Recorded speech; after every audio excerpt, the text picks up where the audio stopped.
Bonjour à toutes et à tous. Alors cette semaine, j'avais envie de faire une petite vidéo sur la M3E, donc Malifaux troisième édition.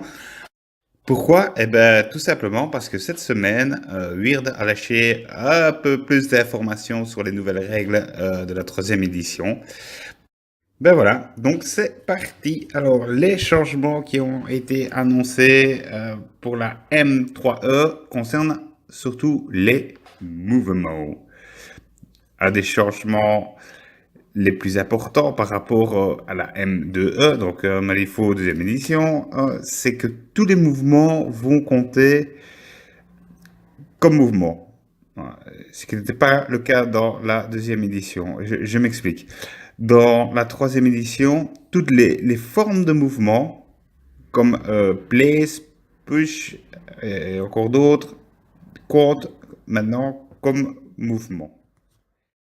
Prenons Place.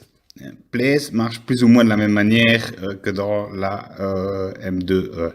Quand on place une file quelque part, on prend et on la place dans un endroit approprié. Le terme completely within, donc complètement à l'intérieur, a aussi été supprimé des règles.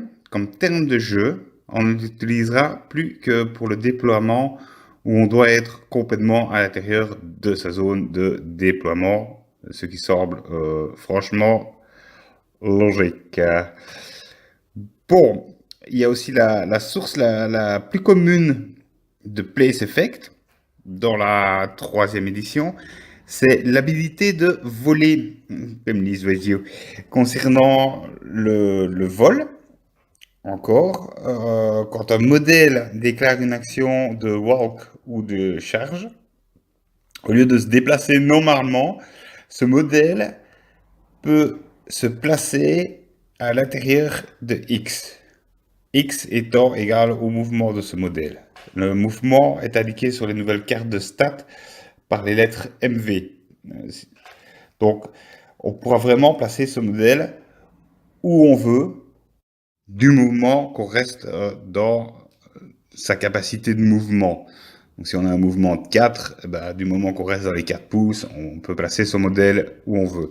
Donc, ce qui va donner ouais, une très grande manœuvrabilité aux modèles qui ont le vol, particulièrement dans les terrains cabossés où il y a beaucoup de bâtiments, etc., etc. Nous avons aussi push. Alors, push n'est rien de plus que mouvement. Le plus grand changement concernant le push, c'est qu'il est maintenant ralenti par les terrains sévères.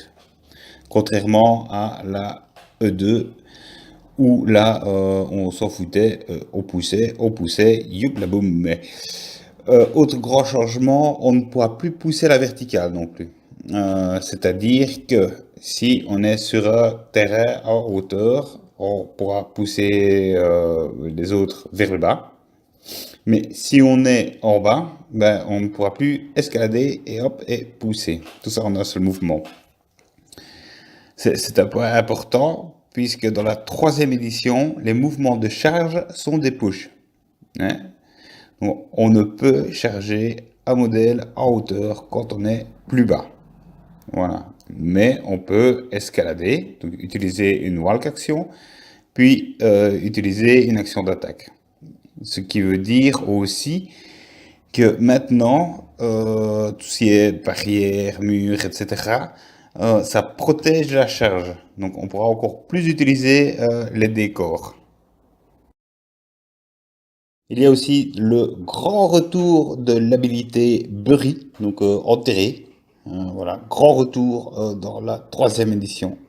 Incorporeal, Oak, qui a subi des gros changements. Donc voilà, bah, c'est un peu tout ce qu'on a, tout ce que Weird a lâché comme info cette semaine. Hein.